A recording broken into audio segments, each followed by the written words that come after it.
வணக்கம் நண்பர்கள், மீண்டும் உங்களை சந்திப்பதில் மகிழ்ச்சி.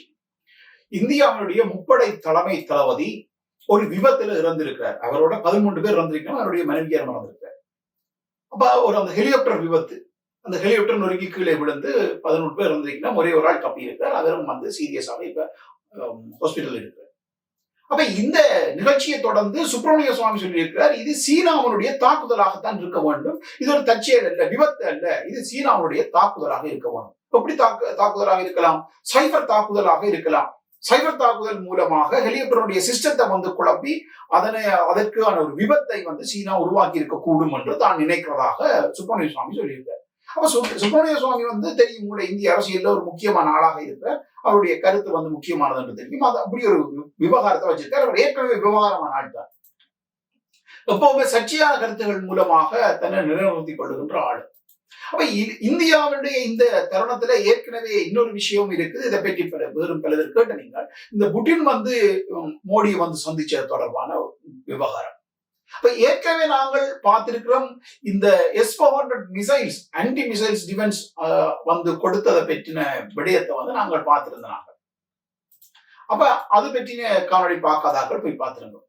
அப்ப அந்த நேரம் பல பேர் சொன்னது, இந்த துருக்கி அந்த மிசைல்ஸை ரஷ்யாவிட்ட இருந்து வாங்கியதனால துருக்கி மீது பொருளாதார தடை போட்டது போல இந்தியாவுக்கும் பொருளாதார தடை வராதுன்ற பெண்ண கதைகள் பேசப்பட்டிருந்தது. அப்ப நாங்க சொன்னாங்க, இது பொருளாதார தடை ஒன்றும் வராது, இது வர்றதுக்கான வாய்ப்பு இல்லை என்ற விடயத்தை நாங்க பேசியிருந்தோம். இப்ப இந்த சீனா மீது வைக்கப்பட்ட குற்றச்சாட்டுகளுக்கும் இந்த புட்டின் வரவுக்கும் இந்த பிராந்திய அரசியலுக்கும் உள்ள தொடர்பு என்ன? ஏன் இந்த சம்பவம் நடக்குது? ஏன் இவ்வாறு சொல்லப்படுகிறது என்ற விஷயத்தை நாங்க பார்க்கலாம். இது ஒரு கொஞ்சம் பொறுமையாக நிதானமாக இதுக்குள்ள சிக்கலை அறிய விரும்புகிறார்கள். இதனை மிக எளிமைப்படுத்தி இதனுடைய ஒரு ஃப்ரேம் ஒர்க் மட்டும் நான் சொல்ல முயற்சிக்கிறேன். இந்த பொதுவாக இந்த இந்திய, ரஷ்ய, சீன நிலப்பாடுன்றது, இந்த 3 சக்திகள் ஆசியானுடைய மிக முக்கியமான சக்திகள். இந்த 3 சக்திகளும் ஒன்றிணைவது என்றது ஜியோ பொலிட்டிக்ஸின் அடிப்படையில நடக்காது என்பதுதான் கால்குலேஷன், அதுதான் ஒரு பொதுவான கணிப்பீடு. ஆனால் ஒருவேளை ஒன்றிணைந்தால் உலகத்தினுடைய அரசியல் போக்கே தலகரணமாக, ஒற்றை இரவில தலகரணமாக மாறிவிடும். எனவேதான் மிக மிக கவனமாக இந்த நாடுகளை இன்றைக்கு நடப்பிலே இருக்கிற அதிகார சக்திகள் கையாள்றது. அப்ப இந்த 3 சக்திகளுக்கும் இடையிலான இந்த முரண்களை கையாள்வதனால் மட்டும்தான் இன்றைக்கு நடப்பிலே இருக்கிற அதிகார சக்திகள் தன்னுடைய அதிகாரத்தை தக்க வச்சு கொள்ளலாம். அப்ப இப்ப இருக்கிற உலகம் மேற்கு மைய உலகம், அதாவது மேற்கு மையமாக வச்சுதான் சிந்தனையாக இருந்தாலும் சரி, அதிகாரமோ வர்த்தகமோ என்னவாக இருந்தாலும் மேற்கு மைய உலகம் என்றுதான் இன்றைய உலகத்தை சொல்லலாம். அந்த மேற்கு மைய உலகமாக இருக்கிறது இந்த 3 சக்திகளும் ஒன்றிணைந்தால் கிழக்கு மைய உலகமாக மாறிவிடும். மேற்கு மைய உலகம் ஒற்றை இரவில் காணாமல் போய்விடும். ஆனால் இந்த ஜியோ பொலிட்டிக்ஸினுடைய விதிகளின்படி அவர்கள் 3 பேரும் தங்களுக்குள்ள ஒருங்கிணைய முடியாது, ரொம்ப கஷ்டம். ஒருவருக்கு ஒருவர் அச்சப்பட வேண்டிய சூழல் அவர்களுக்கிடையே இருக்குது. ஒருவர் விழுங்கி விடுவார்கள் என்று அச்சப்படக்கூடிய மாதிரி தான் அவர்களுடைய அந்த லொகேஷன் இருக்குது. அந்த ஜியோகிராபிக்கல் லொகேஷன் தான் அவர்கள் தங்களோடு ஒருவர் இணைய முடியாதபடி அவர்களை வச்சிருக்குது என்றதான் விஷயம். ஆனா அதை மீறி அவர்கள் இணைஞ்சால் எல்லாமே போச்சு. இன்றைக்கு இருக்கிற உலகத்தினுடைய நடப்பு நாளைக்கு இருக்காது. அப்ப இந்த அடிப்படையில இன்றைக்கு இந்தோ பசிபிக் ரிலேஷன்ஷிப் என்றது சீனாவுக்கு எதிரான ஒரு முக்கியமான மூலோபாய நகர்வாக இருக்குது என்றால் அதுல மிகப்பெரிய மேற்கொள்ளுடைய பங்காளி இந்தியா தான்.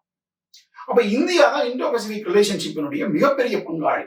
இந்தியாவை பங்காளி ஆக்குவதும் இந்தியாவுடைய நலனுக்கு ஒத்து போறதும் மிக முக்கியமாக இருக்குது. அப்படி இருக்கிறதன் மூலமாக இந்தியாவை சீனாவுக்கு எதிராக வளர்த்தெடுக்கிறது மிக முக்கியம். ஆனால் இந்தியா தன்போக்குக்கு வளர்ந்து விடக் கூடாது என்பதிலையும் கவனமாக இருப்பார். எப்படி இன்றைக்கு சீனா வளர்ந்து நிற்கிறதோ அதுபோல இந்தியா வளர்ந்து விடக் கூடாது என்பதிலையும் கவனமாக இருப்பார். அந்த இந்தியா வளர்ந்து விடக்கூடாதுன்றதுக்கான கவனம் வந்து பொருளாதார ரீதியா வளர்ந்தால் நிச்சயத்துல வளரலாம். என்ன தொழில்நுட்பத்தை வளர்ந்தால் உற்பத்தியில வளர்ந்தால் அவர்களுடைய வர்த்தகம், வர்த்தகத்துல வளர்ந்தால் அவர்களுடைய அரசியல்ல வளர்ந்தால் அவர்களுடைய அதிகாரம், இப்படி இப்படி வளர்ச்சி அடையும். அப்ப முதல்ல வந்து முதல்ல பொருளாதாரம் வளரக்கூடாது, அந்த அவர்களோட ஒத்துழைக்கவும் வேணும். ஆனா இந்தியாவுடைய பொருளாதாரம் வளரக்கூடாது மிக பிரதானமாக 2ஆக பிரிப்பார். அதாவது இந்தியாவுடைய பொருளாதாரம் உற்பத்தி ரீதியாக வளரக்கூடாது, சேவை அடிப்படையில் வளரணும். அவர்களுடைய வர்த்தகம் வந்து சேவை வர்த்தகமாக இருக்க வேணுமே தவிர இந்தியா தொழில்நுட்பத்துல வளர்ற மாதிரி அவர்களுடைய பொருளாதாரம் உற்பத்தி ரீதியாக வளர்ச்சி அடையக்கூடாது என்பதில் கவனமாக இருப்பார்கள். அப்ப இந்தியாவுடைய பொருளாதாரம் வளர்க்கப்பட வேண்டும், இந்தியா சீனாவுக்கு எதிராக நிறுத்தப்பட வேண்டும் என்றது உண்மைதான். ஆனா சேவை அடிப்படையில சேவை வர்த்தகத்தை தான் இந்தியா செய்ய அனுமதிக்கப்படும். உற்பத்தி வர்த்தகம் மேற்குலகத்தினுடைய கொன்றோடுக்குள்ள தான் இந்தியாவிலேயும் இருக்கு. இதுதான் பொதுவான நிலைமை. இப்படி வச்சுக்கொண்டு இந்தியாவை சீனாவுக்கு எதிராக திருப்புறதிலையும் சீனாவுடனான பதட்டத்தை உருவாக்குறதும் வந்து முக்கியம். அப்ப சீனாவுடனான பதட்டத்தையும் சீன எதிர்ப்புவாதத்தையும் உருவாக்குறதுக்காக மேற்குலகம் எவ்வளவு முதலிட தயாராதான் இருக்கு. அப்ப உள்ளார்ந்து மக்கள் மத்தியில ஒரு சீன எதிர்ப்புவாதத்தை உருவாக்காமல் இந்தியாவை தாங்கள் பயன்படுத்தி கொள்ள முடியாது, இந்தியாவை பயன்படுத்தி நீண்ட காலத்தில் அவர்கள் வெற்றி அடைய முடியாது, இந்தியாவை தோற்கடிக்கவும் முடியாது. அதாவது தோற்கடிக்க இந்தியாவுடைய வளர்ச்சியை அப்புறம் தடுக்கவும் முடியாது. அப்ப இப்ப இந்தோ பசிபிக் ரிலேஷன்ஷிப்பால இந்தியாவுக்கு ஒரு நன்மை வரும்னு சொன்னால் அந்த நன்மையை பயன்படுத்தி இந்தியா வளர்ந்து விடக் கூடாது என்று இருந்தாலும் அதுக்கும் சீன எதிர்ப்புவாதம் தேவையா இருக்கு. அப்ப இந்தியாவுடைய வளர்ச்சியை எதிர்காலத்துல தடுக்கிறதுக்கும் சீன எதிர்ப்புவாதம் வேணும். இப்ப சீனாவை முடக்கிறதுக்கான இந்த பங்காளி மூலோபாயத்துக்கும் இந்தியாவை சீன எதிர்ப்புவாதத்தை இந்தியாவில் தூண்ட வேணும். அப்ப இந்தியாவை மேற்க பொறுத்த வரைக்கும் இந்தியாவில சீன எதிர்ப்புவாதம் வந்து வளர்ச்சி அடைகிறது வந்து மிக முக்கியம். அதுபோல இந்தியாவில் இப்ப இருக்கிற அரசாங்கம் வந்து மேற்குலகத்திட்ட இருந்து தனக்கான ஆதாயத்தை பெற வேணும்னு சொன்னால் அவர்களுடைய நிகழ்ச்சிகளுக்கு ஒத்துழைக்கிறதும் தவிர்க்க முடியாது. அப்ப இதை பயன்படுத்தி கொண்டு இந்த இந்தோ பசிபிக் ரிலேஷன்ஷிப்பில இந்தியாவுக்கு இருக்கின்ற அந்த பேரப்பலத்தையும் இந்தியாவுக்கு இருக்கின்ற அந்த அரசியல் ஸ்தானத்தையும் பயன்படுத்தி கொண்டு இந்தியாவை வளர்க்க வேணும் என்றால் அவர்கள் ஓரளவுக்கு அல்லது முடிந்த அளவுக்கு மேற்குலகத்துக்கு சில விட்டுக் கொடுப்புகளை செய்தாக வேணும். அப்ப இதுல சரியான ஒரு தெளிவான ஒரு வரையறை கிடையாது அல்லது தெரியாது. இது மேற்குலகத்தை சந்தோஷப்படுத்துறதுக்காக சீன எதிர்ப்புவாதம் வளர்க்கப்படுகிறதா அல்லது உள்ளார்ந்து இந்தியாவுடைய அரசியல் ஆட்சியை தக்க வைக்கிறதுக்காக இப்ப இருக்கிற கட்சி, இப்ப பிஜேபி கட்சி இருக்குதுன்னு சொன்னால் தன்னுடைய கட்சி வந்து இந்த ஆட்சியை தக்க வைக்கிறதுக்காக சீன எதிர்ப்புவாதம் தூண்டப்படுகிறதா என்றதை தெளிவாக விளங்கிக் கொள்றது கஷ்டம். அவர்களுடைய ராஜேந்திர நோக்கு இதுல 2ல எதுவாகவும் இருக்கிறார். அது உள்ளார்ந்து அவர்களுக்கு தான் தெரியும். ஆனா நாங்கள் இதுல என்ற ஓட்டத்தில நீங்கள் சில விஷயத்தை நீங்களும் புரிஞ்சு கொள்ளலாம். அப்ப இந்த 2 விதம் இருக்குது. ஒன்று அந்த மேற்கொள்ளுடைய நிகழ்ச்சிகளுக்காக இந்த சீன எதிர்ப்புவாதத்தை ஒத்துழைச்சு தூண்டிக் கொள்றது ஒன்று. அடுத்தது இந்தியாவில் இருக்கிற தன்னுடைய ஆட்சியை தொடர்றதுக்காக அந்த கட்சி சீன எதிர்ப்புவாதத்துக்குள்ள மக்களை வச்சிருக்கிறது இன்னொன்று. இந்த 2ல எதுவாகவும் இருக்கலாம். ஆனா சீன எதிர்ப்புவாதம் தேவையாக இருக்குது அல்லது 2மாகவும் இருக்கலாம். அப்ப சீன எதிர்ப்புவாதம் என்றது இந்தியாவில் வளர்றதுக்கான வாய்ப்பு இருக்குது அரசியல் சூழல்ல. ஆனால் சீனாவை பொறுத்த வரைக்கும் அந்த நிலைமை எப்படி இருக்குன்றால் எவ்வளவுக்கு எவ்வளவு இந்திய அவனுடைய பகையை தணிக்குதோ அவ்வளவுக்கு தான் சீனாவுக்கான எதிர்காலம் அல்லது சீனாவுக்கான இன்றைய நெருக்கடியை சீனா எதிர்கொள்ள முடியும். அப்ப சீனாவுடைய அணுகுமுறை இந்த பிராந்தியத்துல இந்த அரசியல் எப்படி இருக்கும் என்றால் முடிந்த அளவுக்கு இந்தியாவுடைய பகமையை வந்து சீனா கைவிடத்தான் தயாரா இருக்கு. சீனா இந்தியாவோட பகமை கொள்ளாமல் இருக்கத்தான் தயாரா இருக்கு. ஆனால் சீனாவுக்கு ஒரு உள்ளார்ந்த அச்சம் இருக்கும். இந்த மேற்குலக தேவைக்காக இந்தியா ஒரு பாதுகாப்பு அச்சுறுத்தலை சீனா மீது விடுக்குமா என்ற உள்ளார்ந்த அச்சம் வந்து சீனாவுக்கு இருக்கு. ஏனென்றால் சீனாவை அச்சுறுத்த வேண்டும் என்றால் அண்ட நாடுகளை வச்சுதான் சீனாவை அச்சுறுத்த முடியும் பாதுகாப்பு ரீதியாக. அப்ப இந்தியா ஒரு எல்லையை பகிர்ந்து கொள்கிற நாடு என்ற ரீதியாகவும் இந்தோ பசிபிக் ரிலேஷன்ஷிப்ல இந்தியா இருக்குது என்ற காரணத்தினாலும் இந்தியாவிட்ட இருந்த அச்சுறுத்தல் வரும் என்று சீனா நினைக்கிறது நியாயம் இருக்கு. அப்ப அந்த நியாயத்துக்காக சீனா தன்னை தயார்படுத்த வெளிக்கிட்டால் அது இயற்கையான ஒரு அச்சுறுத்தல் போலவும் தோன்றும்.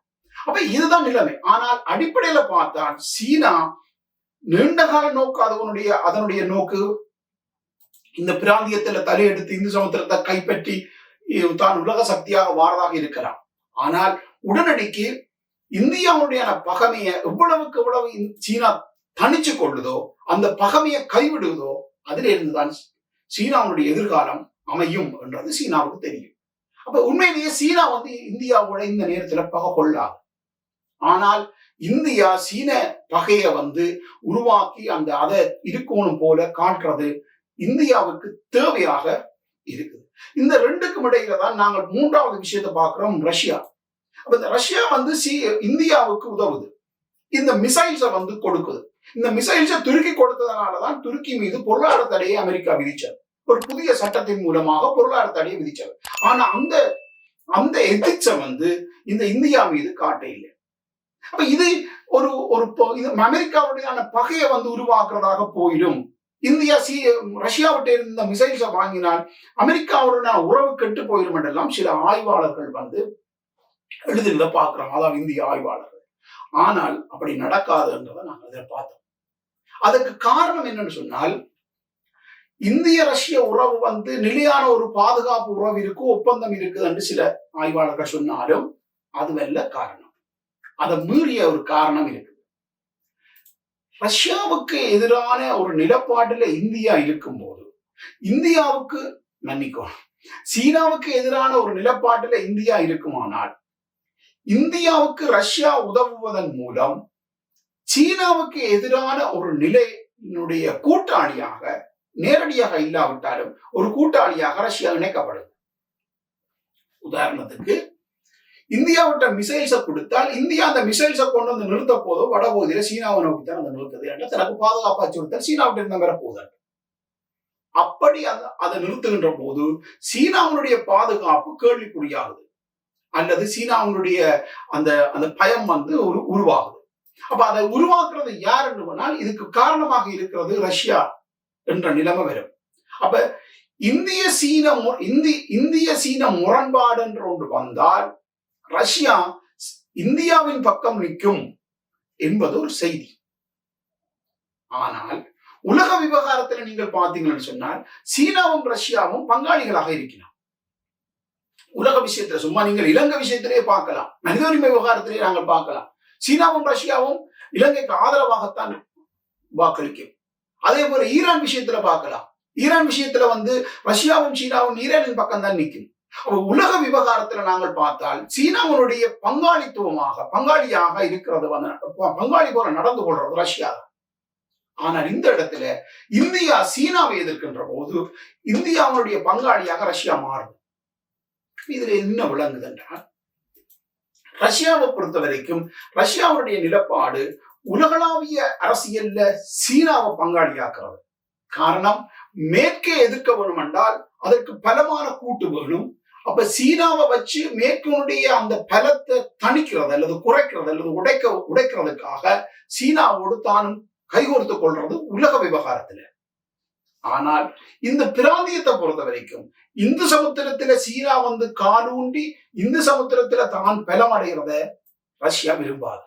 அப்படி நடந்தால் சீனா ஒரு உலகத்தினுடைய ஏக சக்தியாக மாறிவிடும். அப்படி மாறினால் இந்த பிராந்தியத்திலேயே இருக்கிற ஒரு நாடு, அதாவது ரஷ்யாவுக்கு பக்கமாக இருக்கிற ஒரு நாடு உலகத்தினுடைய ஏக சக்தியாக பலமடையுமாக இருந்தால் அது ரஷ்யாவுக்கு ஆபத்து. அதனால ரஷ்யாவை பொறுத்த வரைக்கும் அவர்களுடைய மூலோபாய வகுப்பு எப்படி இருக்கின்றார், உலகளாவிய விவகாரத்துல சீனாவோடு இணைஞ்சு தீர்மானங்கள் எடுக்கிறதாக இருந்தாலும் பிராந்திய விவகாரத்துல சீனாவை ஒரு கட்டுக்களை வைக்கிறதுக்காக அது இந்தியாவோட தான் கூட்டு சேருது. ரஷ்யா இந்திய உறவு அதுல பலமடையுது சீனாவுக்கு எதிராக. அப்ப இந்த சீனாவுக்கு எதிராக இந்திய ரஷ்ய உறவு பலமடைகிறத மேற்கு எப்படி பார்க்கும் என்பதுதான் உங்கள்கிட்ட இருக்கக்கூடிய பெரிய கேள்வி. அதாவது இந்தியாவும் மேற்குலகம் தான் நண்பர்கள். அப்படி நண்பர்கள் சொன்னால் எப்படி மேற்குலகத்தினுடைய பகையாளியாக இருக்கிற ரஷ்யாவோடு இந்தியா சேர்றதை அனுமதிக்க முடியும்? இது ஒரு முக்கியமான கேள்வியாக இருக்கும். இந்த அரசியல் விஞ்ஞானத்தை சர்வதேச உறவை கற்றுக்கொள்ள விரும்புகிறார் ஆக்கள். இது என்ன விஷயம் என்றால், சீனாவை முடக்கிறதுக்கான மேற்குலகத்தினுடைய முயற்சியில இந்தியா பங்காளி. ஆனா அந்த பிராந்தியத்துல ரஷ்யாவும் சீனாவும் இணைஞ்சு நிற்குமாக இருந்தால் அது ஒரு பலமான அலையன்ஸ் ஆயிரும். எப்படியும் ரஷ்யா உடைக்க வேணும். இந்தியாவை சீனாவோடு முரண்பட வைத்தால் இந்தியாவுக்காக ரஷ்யா சீனாவோடு ஒரு கொள்கை நிலப்பாட்டில் ஒத்துழைக்கும். அந்த கொள்கை நிலப்பாட்டில் ஒத்துழைக்கிறது தான், அதற்குரிய சமிக்க தான் இந்த புடினுடைய வரவு. அப்ப தங்களுக்குள்ள ஒரு பலமான ஒரு அலையன்ஸ் ஒன்று இருக்கும் தான் என்று காட்டிக் கொள்றதுதான் இதுல ரஷ்ய இந்தியாவுடைய இந்த இந்த இந்த சந்திப்புக்கான அடிப்படை. இதனுடைய விவரம் வேணுமென்றா நாங்கள் இங்க ஆர்வம் இருந்தா போடுங்க, நாங்கள் மேற்கொண்டு பார்க்கலாம். ஆனா ஒரு பொதுவாக நாங்க தெரிஞ்சிருக்க வேண்டியது அரசியல், இந்த உலக அரசியலை தெரிஞ்சிருக்க வேண்டிய விஷயத்தை மட்டும் நாங்கள் பேசுறோம். அப்ப அதனாலதான் இந்த சந்திப்பு நடக்குது. அப்ப இந்த சந்திப்பை மேற்குலகம் எப்படி பார்க்குது என்றால், இது தனக்குரிய நன்மையாக பார்க்குது. இதுதான் உண்மை. இது தனக்குரிய தீமை இல்லை. காரணம், மேற்குலகத்துக்கு ரஷ்யா எதிராளியாக இருக்கலாம். ஆனால் சீனாவை எதிர்கொள்ளுகின்ற இந்த கூட்டில் இந்தியாவோடு ரஷ்யா இணைகின்ற போது மறைமுகமாக அது மேற்குனுடைய அலையன்ஸுக்குள்ள வந்ததற்கு ஒப்பானது. ஒன்று சீனாவிட்ட இருந்து ரஷ்யா உடைக்கிறதமாகுது, அடுத்தது மறைமுகமாக இந்த இந்தோ பசிபிக் ரிலேஷன்ஷிப்பினுடைய ஒரு பங்காளியாக ரஷ்யாவை கொண்டு இணைக்கிறதாகுது. அப்ப இந்த வியூகம் தான் சீனாவை அச்சுறுத்தக்கூடியது. அப்ப சீனாவுடைய பலத்தை முன்கூட்டியே யுத்தம் நடக்காது நான் பலமுறை சொல்லி இருக்கேன். அதாவது முழுமையான யுத்தம் நடக்காது. அந்த சீனாவை அச்சுறுத்துறதுக்கான ஒரு நகர்வாக இந்த நகர்வு மேற்குலகத்தை பொறுத்த வரைக்கும் இந்த புடின் மோடியுடைய சந்திப்பு அவர்களை பொறுத்த வரைக்கும் வரவேற்கக்கூடியது அல்லது அவர்களுக்கு தேவையானது. அதனாலதான் நான் ஏற்கனவே அந்த மிசைல்ஸ் சொன்னது போல அந்த மிசைல்ஸ் கொடுக்கிறத அவர்கள் அனுமதித்தார். ஏன்னா அந்த உறவு வளர வேணும். அந்த ரஷ்யாவுக்கும் இந்தியாவுக்குமான உறவு இருக்கின்ற போது சீனா மேலும் அச்சமடையும். ஆனால் ரஷ்ய இந்திய உறவு மட்டுமே இந்தியாவுடைய மைய உறவாக, பிரதான உறவாக ஒருபோதும் இருந்திராது. ஏனென்றால் இந்தியா வளர்ச்சி அடையணும் என்றால் அது மேற்குடைய பங்காளி ஆகினால்தான் உண்டு. அப்ப இந்தியாவை பொறுத்த வரைக்கும் அதனுடைய பிரதான பங்காளித்துவ அரசியலை மேற்குலகத்தோட தான் வைக்க போகுது. ஆனால் பாதுகாப்பு ரீதியான ஒரு உறவை ரஷ்யாவோட வைக்குது. இந்த ரஷ்ய இந்திய பாதுகாப்பு உறவு மேற்குலகத்தினுடைய சீன முடக்கத்திற்கான ஒரு லாபகரமான உறவு, மிக லாபகரமான உறவு. அதனாலதான் அவர்கள் அதனை அனுமதிக்கிறார்கள்.